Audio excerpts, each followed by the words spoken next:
weather. Swapnaha, a dream.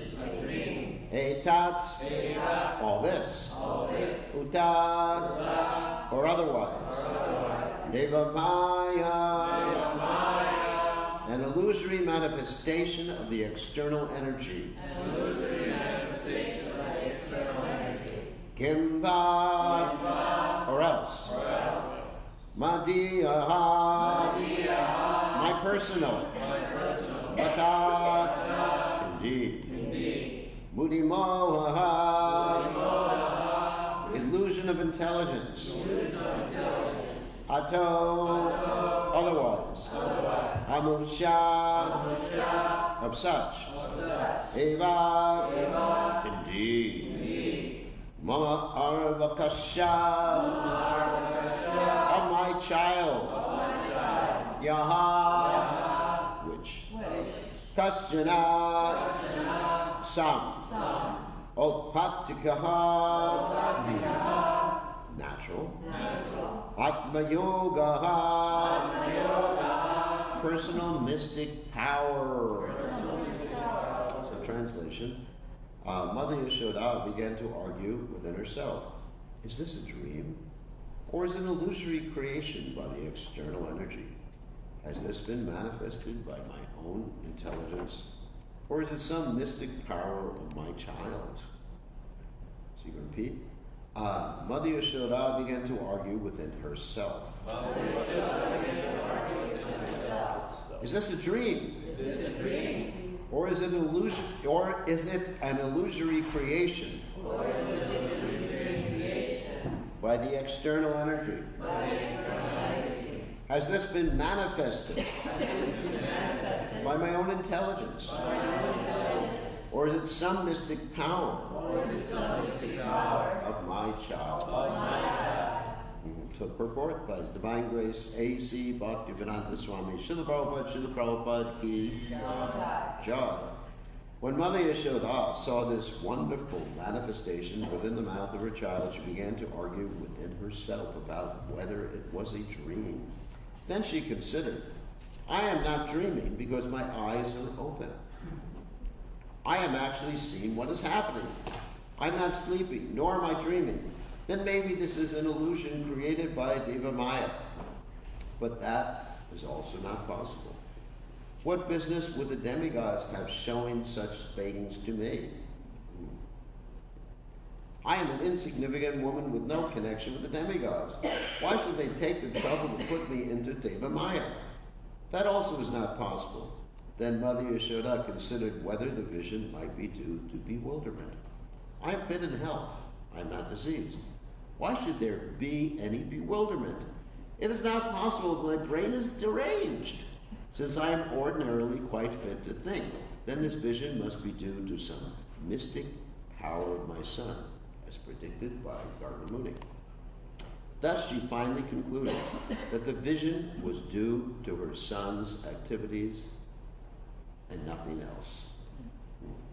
So Kim Swapni Tad Ukadi Vaya Kim Vam Yo Matadu Moa Atom Shoya Mamara Kasha Yal Question All Potika Atma Yoga. So Om Gana Timadana Shah Gananjana Shalakaya Chaksuran Meditam Yena Tasmai Shi Gurave.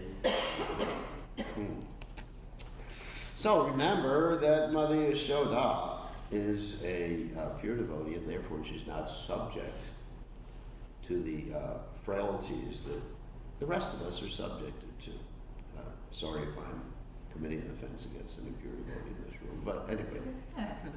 But the rest of us, including yours truly, are subjected to the 4 defects of the conditioned soul.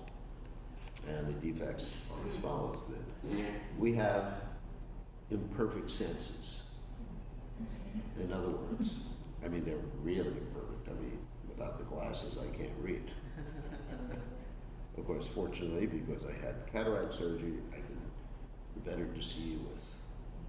Anyway, but without the glasses, I can't read, and then Anyway, there's so many people with eye diseases, so many people born blind. But the senses are very much conditioned upon different situations. You know, whether the nervous system is functioning properly or whether one's had a stroke or whatever, the active sense or the perceptive sense. So anyway, so our senses are imperfect. We don't see things that are existing, and we do see things that are not existing. And so another problem that we have is that we have a tendency to be delusioned. What does that mean? We think and identify ourselves with this material world and the upadhis, the designations that we have.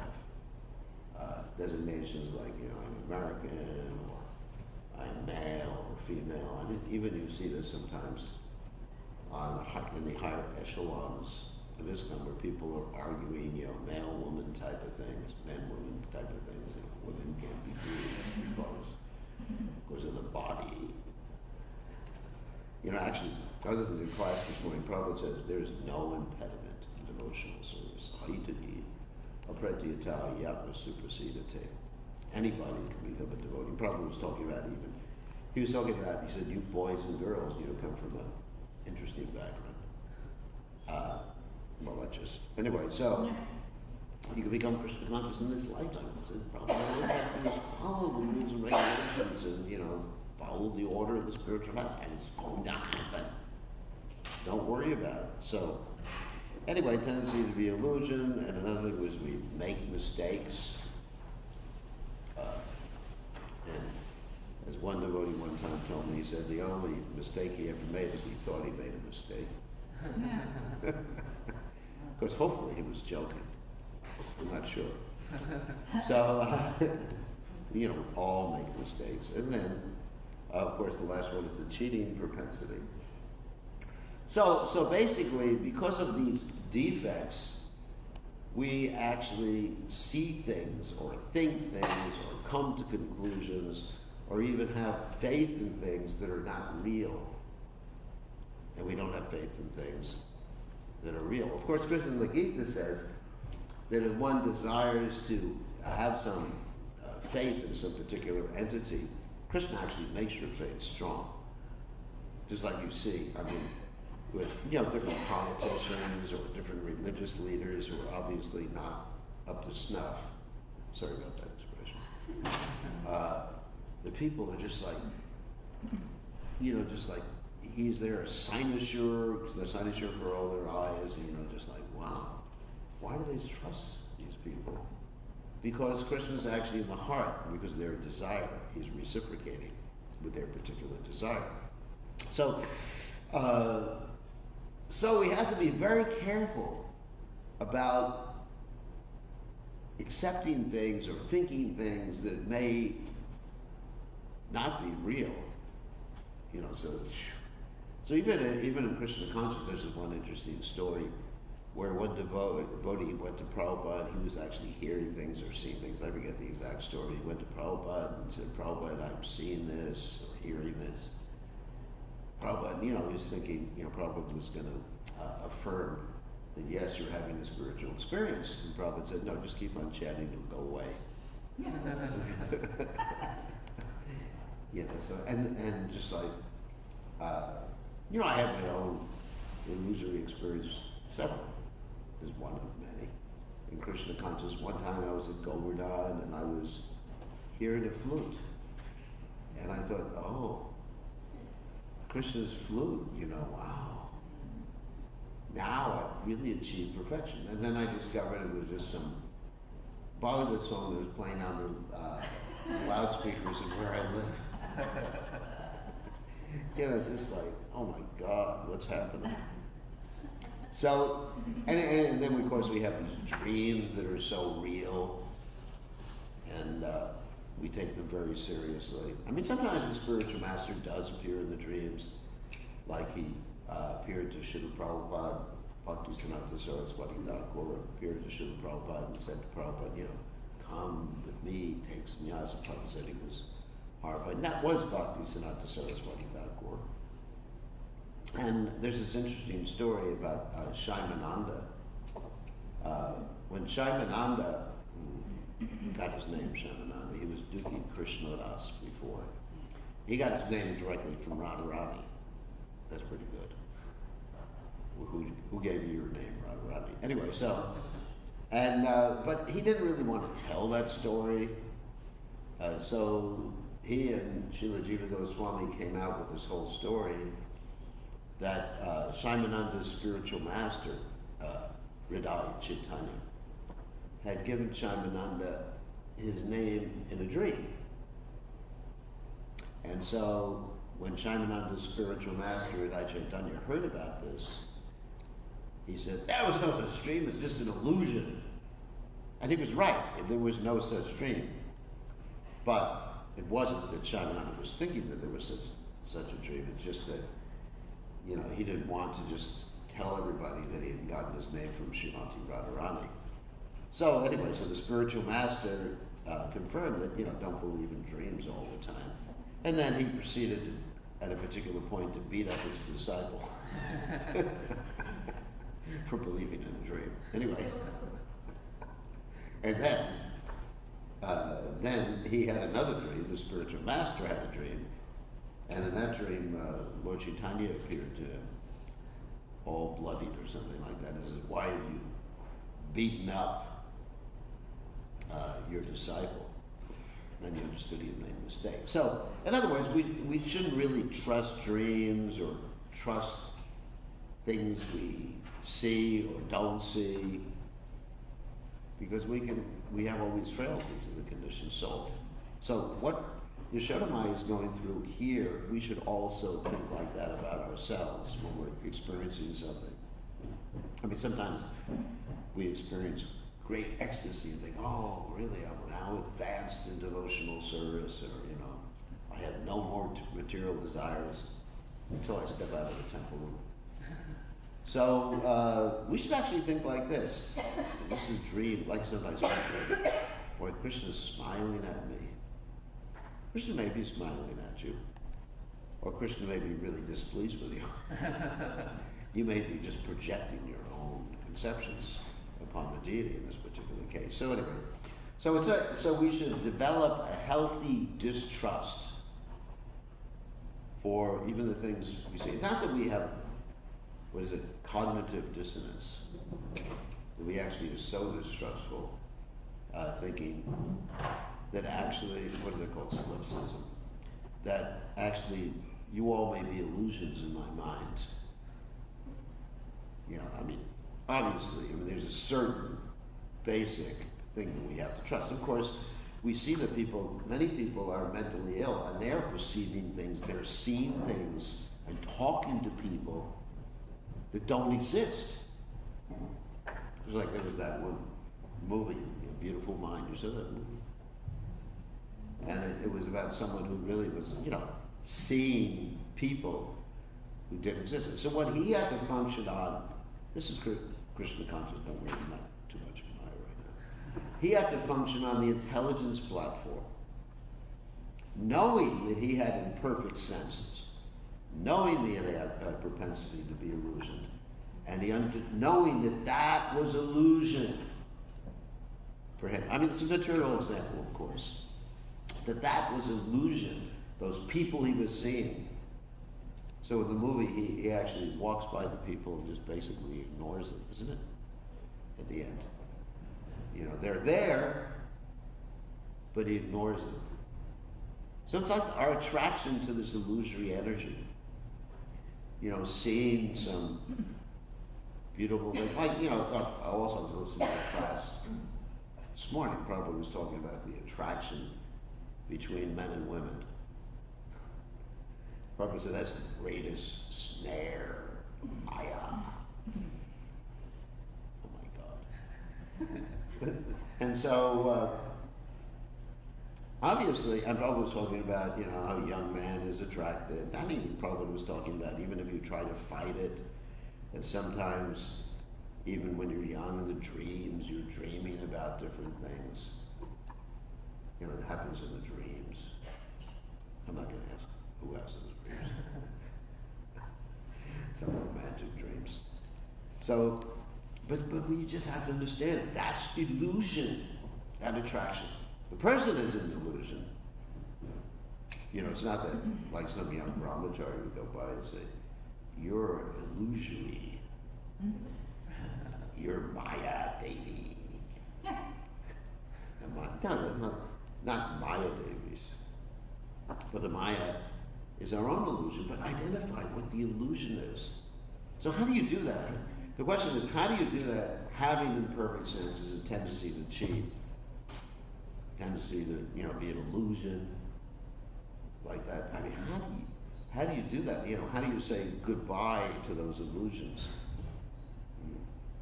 Just like in the case of this person who had mental illness and was seeing things, at least the doctor was able to explain to him this is all illusory. So we have doctors too in the Krishna consciousness movement. That's devotees, you know, advanced devotees, spiritual master. And the Vedic literatures who can explain. That's why we have to do something. This Prabhupada also mentioned this morning when I was listening. It's very nice. I listened to Prabhupada at least a half an hour. And that's the advantage of getting up early. You can have channel your japa, hear Prabhupada, do your deity worship, and what else? Check your email. All before class in the morning. So anyway, so Prabhupada was saying we have the advantage of the Vedic literature. Prabhupada used the term Shastra Chakshus. In other words, that's not imperfect vision anymore. To see things through the eyes of Shastra. And to doubt other things. Just like yesterday I was checking the news and I was reading about the scientists' latest theory about, I'm trying to remember what that theory was. There's so many different crazy theories they come up with all the time. How there's a reflected reality on the subatomic platform. I'm not talking about the atomic, the higher platform or whatever it is, macrocosmic platform. The microcosmic, there's a reflected, in the atomic structure, there's actually like a reflection. I'm not going to explain what it is. It's not important for class. So you have all these theories, the Big Bang, the steady state, all these things, and then you just see through Shastra. The main thing is not to understand all the details. Whether scientists got it right or wrong this particular time, but to understand, like Krishna says in the Gita, in the 10th chapter, what is the use of all this detailed knowledge? With a single fragment, I maintain this cosmic fragment of my potency. I maintain this cosmic manifestation. So in other words, to understand the purpose behind everything.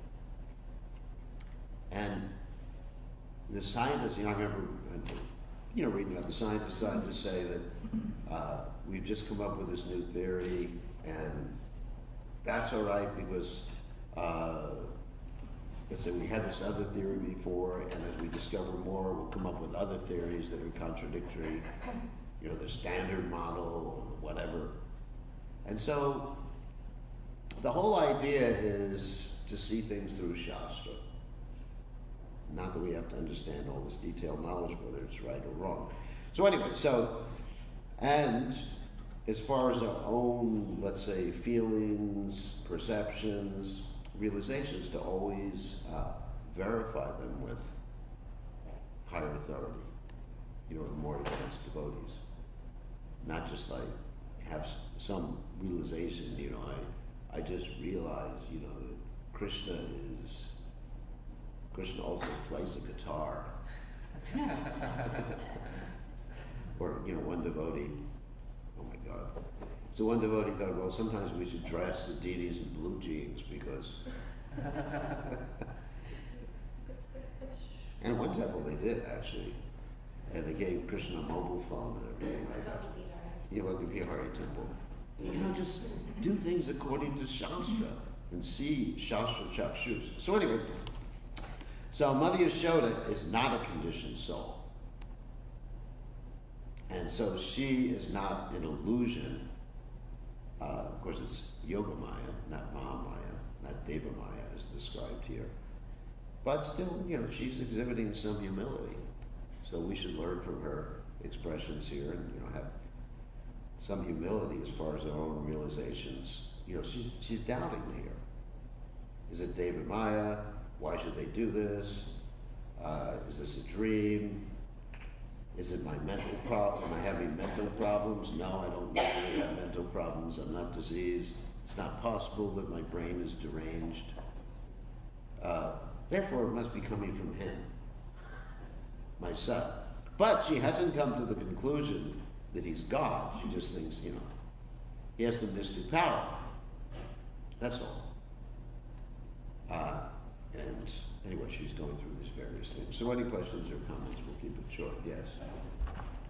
So just how this whole thing played out in this particular purport, and knowing that, that Prabhupada has said that Krishna, told him all this. Yeah. It's really interesting how, he just gets in Mother Yashoda's head, and actually, it's just bit by bit, he's articulating exactly what it's like he's being dictated to, exactly what she's thinking.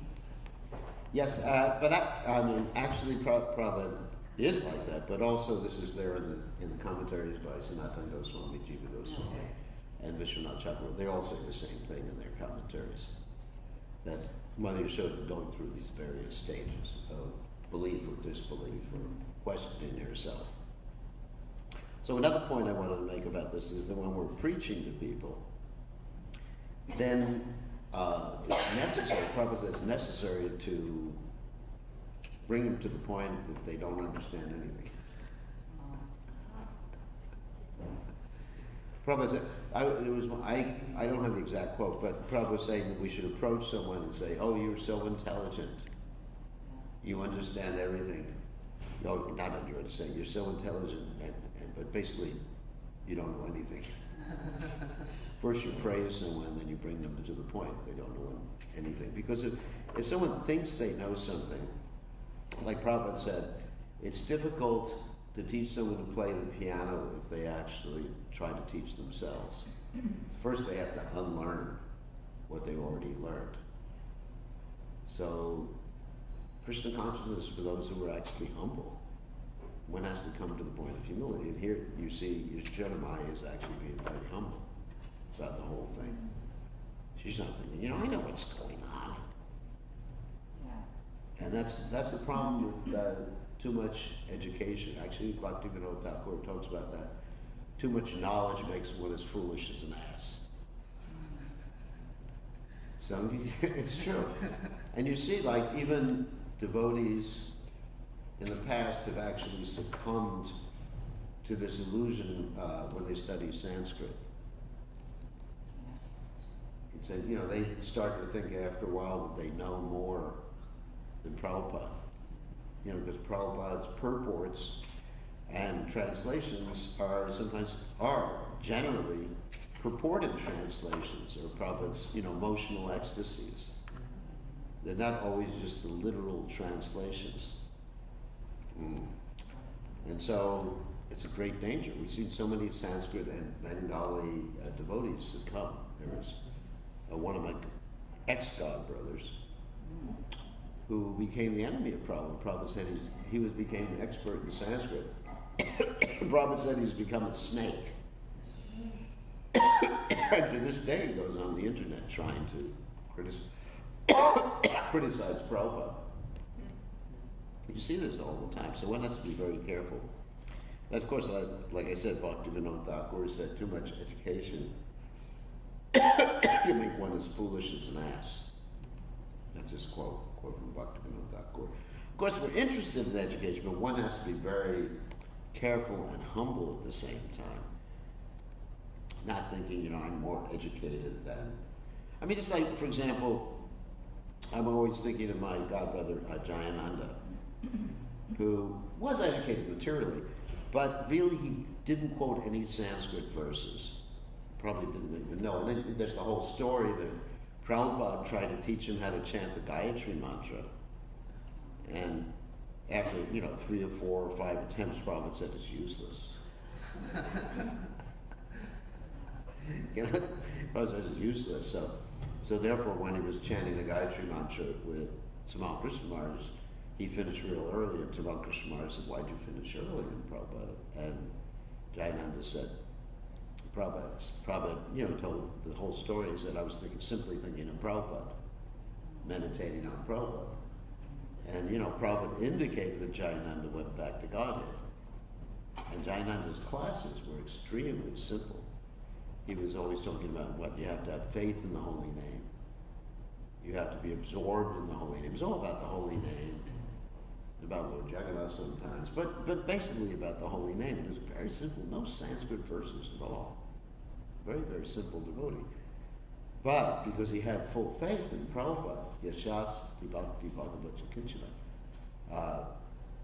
Sarva Gunas Tetra. So, one who has faith, Yasha Devi, sorry, wrong verse. Yasha Devi Para Bhaktir Yata Te Vitata Guru. Dashai Te Katitari Arta Prakashan Te Mahatmana. One who has faith in the Vedic literatures and faith in the spiritual master, then everything is revealed to one. So we're not so much interested in becoming erudite and juggling words. Although, people can learn Sanskrit, get a PhD, and use it in Krishna's service. That's wonderful. But if one just gets bewildered, Janmai Shrarya Shrutasya Shivir, Edavana, Adapuma, these things bewilder one according to Queen Kunti. Opulence, material opulence, and Shutasya, learning, too much learning, or bodily beauty. These are bewildering factors. So anyway, one has to be a little humble. Not a little humble. Very humble. Srinada Pisunichina. Torodi Vasihishna. Anyway, so any questions, other questions or comments? Yes. When you were speaking about the brahmachari who sees the girl as illusion, yeah, or how we see the world as illusion. What struck me in my mind when you were saying that is, it's the idea that we can enjoy this yes, world that is the illusion. That's the illusion. Not the girl. The girl's not an illusion, but that she's an enjoyable object. Yeah. Is the illusion. That we're the Purusha, and we are so stuck with this that we go out and look at everything in this world as something for us. Yes. Instead of something for Krishna. Our attraction is the illusion. Of course, our attraction to use something in Krishna's service may not be an illusion. But sometimes we think we can use something in Krishna's service, but actually the real motivation is to enjoy it. So we have to be really careful. Like a man may look at a pretty girl and say, "Boy, we could really chant Hare Krishna together." And preach well. Or someone may look, maybe at the grocery store and see a mango and say, "Krishna really wants to eat this mango." Krishna may want to eat the mango. It depends on your level of consciousness too. I go to the grocery store and I buy things for my deities. But actually the person may really thinking, "I would like to eat the mango," and offering to Krishna gives me an excuse to enjoy it. So you have to be, it's a fine line sometimes. So we have to, anyway, we have to be humble enough to question our own, like Yashodamaya, that's the point I'm making. Yashodamaya is she's questioning her own, see vision, what she's seeing. So we have to question our motivation in the same way. Because we are not pure devotees like Yashodamaya. Yashodamaya is more than pure devotees, which is partial. But, so we just question, why? What is my motivation? Is it because I want to control? Is it because I want to enjoy? Devotees should be like that, introspective. Yeah. There's Run the microphone. Flip it on.